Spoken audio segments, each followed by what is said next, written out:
its silver light so calm and still. I sit and wave, my candles gleam, my heart adrift in a wistful dream. The air is thick with whispers near, yet none are thine, my love so dear.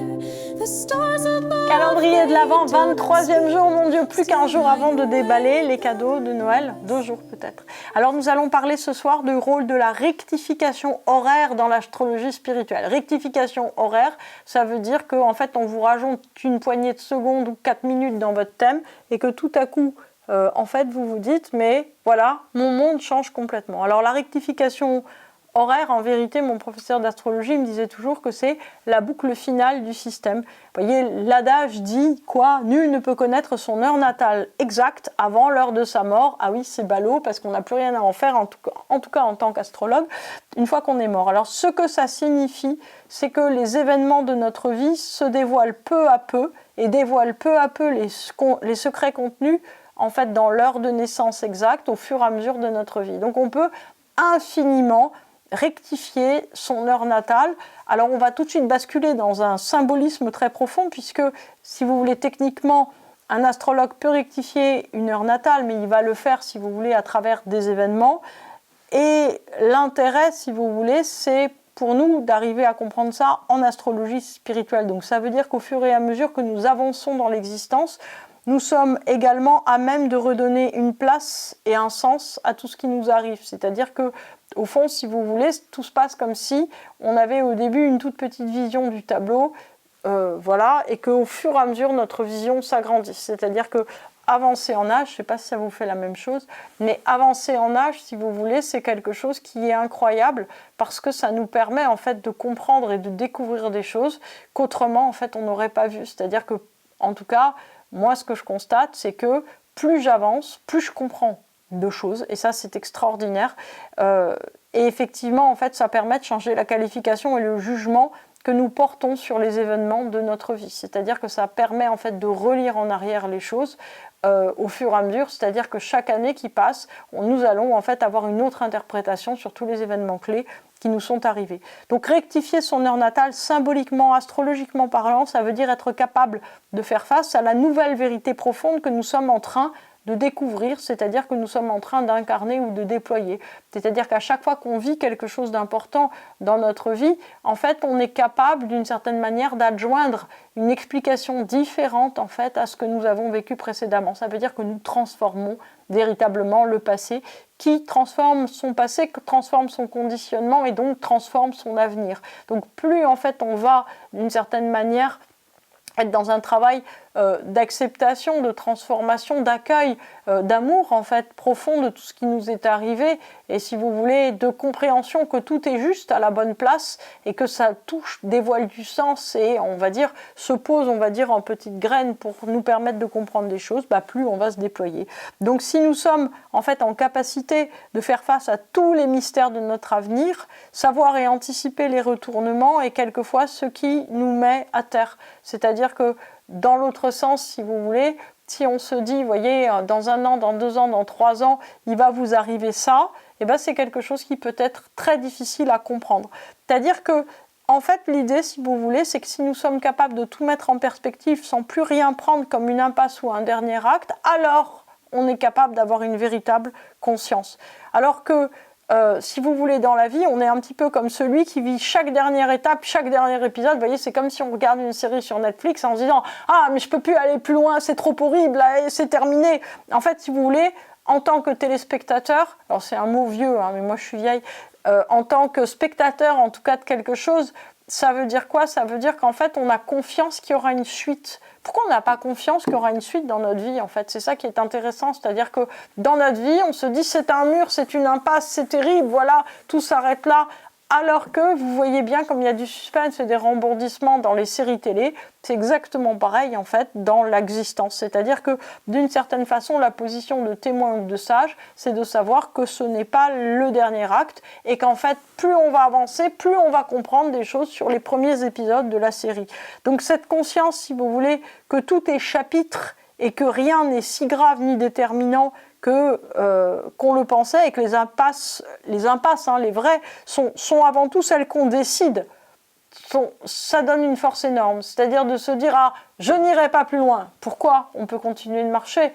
En fait, si vous voulez, la question, c'est qu'est-ce qu'on écrit avec l'avenir ? Qu'est-ce qu'on écrit avec notre présent ? C'est-à-dire que chaque époque qu'on traverse est susceptible de nous amener, si vous voulez, une signification différente, de nous amener en fait une conscience du pas d'après.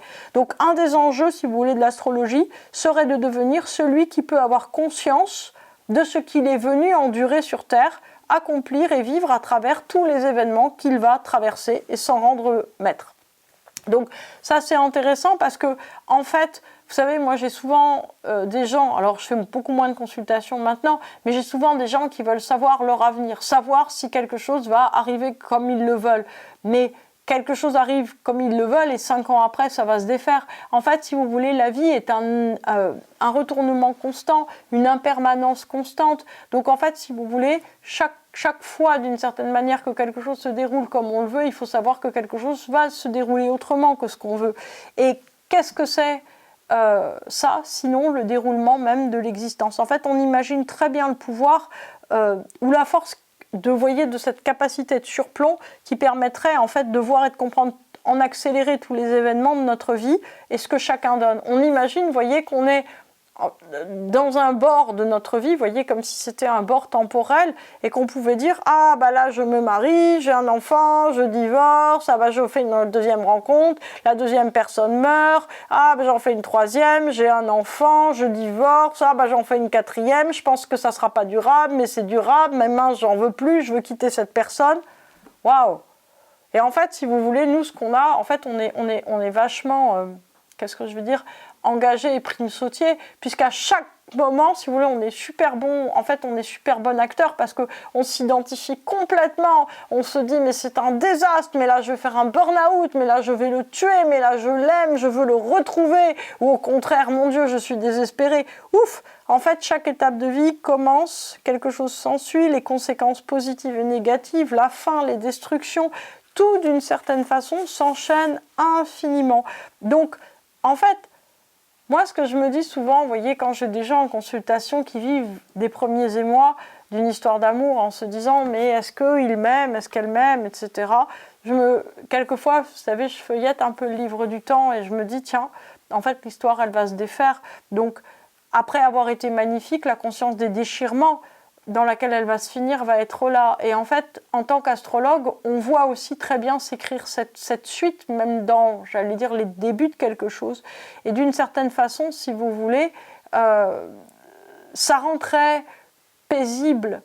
Puisqu'au fond, si vous voulez, qu'est-ce qu'on va faire ? Est-ce qu'on va arrêter de vivre ce qui est positif parce qu'un jour ça va finir ? Ou est-ce qu'au contraire, on va se dire, je vis ce qui est positif avec joie, avec confiance, et puis si des choses se défont, eh bien je les vivrai en train de se défaire. Je pense que c'est la chose qui est la plus importante. Vous voyez, de même professionnellement, on est dans les débuts d'un poste, on découvre, tous les collègues sont gentils, etc. On accède au pouvoir, à l'argent, et puis vient une débâcle parce que tout à coup, il y a un changement. En fait, c'est un peu comme un roman passionnant, si vous voulez, qu'on lirait en fait le temps, vous voyez, un petit peu d'une tumultueuse insomnie, comme on se dirait, je vais lire toute la vie de quelqu'un en une nuit. C'est un peu ça, une carte astrale. C'est qu'on se dit, il va se passer ça, il va se passer ça, etc. Et en fait, quand on, en général, on arrive, vous voyez, à la fin du roman, on lit les dernières pages en nous rappelant, en fait, avec des larmes égarées, vous voyez, les débuts, en se disant, mais c'est pas possible. Moi, souvent, en fait, quand j'étais plus jeune, là maintenant, je lis moins de romans, mais quand j'étais plus jeune, c'est ce que j'adorais, c'est-à-dire que je me disais, mais en fait, c'est tellement incroyable de voir voilà, des êtres, en fait, se développer et vieillir, en fait, changer dans leur ressenti, changer dans leur façon d'être. Vous voyez, quelquefois, je pense que le génie d'un écrivain, c'est véritablement, ou d'un cinéaste, c'est véritablement, si vous voulez, d'être capable, en fait, de faire comprendre les différents âges de la vie à travers, si vous voulez, cette évolution qu'il va y avoir à l'intérieur d'un personnage qui pourrait être nous. C'est-à-dire que quand on se rappelle qui on était à 20 ans, qui on était à 30, à 40, etc., et au fond, si vous voulez, quand on est porteur de toutes ces strates temporelles à l'intérieur de nous, chacune est vraie, chacune est intense, chacune est importante, chacune donne un fruit. Pourquoi on s'arrêterait en fait à celle qui nous dérange à l'heure actuelle? Pourquoi on ne continue pas à écrire infiniment cette histoire? Donc, qui au fond aurait cette capacité, d'une certaine façon, vous voyez, de lire sa vie comme un roman, comme une carte astrale, et de se dire, bah oui, c'est pas grave en fait si des choses terminent, et puis on verra bien ce qui arrive après, ou d'ailleurs on va le lire, on lira maintenant ce qui va arriver après. Qui a cette capacité, si vous voulez, de déroulement? En tant qu'astrologue, c'est ce qu'on a. C'est-à-dire qu'on a la capacité, si vous voulez, de voir la naissance de quelqu'un, de voir son déploiement, de voir ses étapes de vie, de voir ses transformations, ses changements intérieurs et ses événements extérieurs, et de comprendre où est amené cet être. Alors, en fait, si vous voulez, la question, c'est que il y a une histoire parallèle qui se fait. En fait, c'est l'histoire qui se passe dans notre mental, dans les bavardages de notre mental qui dit ceci est inacceptable, ceci est impossible, ceci je le refuse. Et en fait, si vous voulez, il y a un statu quo parce qu'on ne refuse pas l'évolution de la vie, on est obligé de l'apprendre. Donc en fait, en étant astrologue, plus on travaille sur un thème, plus on apprivoise aussi le fait que les choses passent leur temps à devenir et à se transformer. La seule, si vous voulez, certitude qu'on a, ça va être cette transformation constante. Plus on accepte en fait de ne pas faire à coup sûr, voyez, quelque chose, c'est-à-dire que plus moi je dis aux gens, mais vivez ce que vous avez à vivre, n'essayez pas, si vous voulez, en gros, d'avoir une assurance vie, d'une assurance de garantie surtout, mais faites simplement ce que vous pouvez, ce qui est. Plus on accepte en fait d'accompagner les choses plutôt que à chaque fois de leur coller d'une certaine façon une étiquette d'étape, de fait, de définitif, etc., bah, plus ça se passe bien. En fait, il faut simplement accepter de construire avec ce qui est, plutôt, si vous voulez, que d'essayer de formater ce qui est dans notre rêve. Spirituellement, si vous voulez, la rectification horaire signifie être capable de faire face en fait à une notion d'impermanence radicale. C'est-à-dire que tout ce que vous écrivez se défera et devra être refait autrement. Et infiniment, en fait, jusqu'au fait qu'on se réincarne et qu'on recommence et encore et encore. Et il paraît que dans l'au-delà, c'est exactement pareil. En fait, tout est en permanence constante, puisque, si vous voulez, au fond, la notion même, j'allais dire, d'univers, c'est le déploiement, j'allais dire temporel ou impermanent, d'une notion d'éternité. C'est-à-dire qu'on doit comprendre, si vous voulez, que nous sommes les petites parcelles d'éternité, et on doit apprendre d'une certaine façon à ne plus se perdre dans les méandres du temps. En fait, faire face à ce qui ne dépend pas de nous en se recentrant simplement, j'allais dire, sur le présent. So true, I vow my soul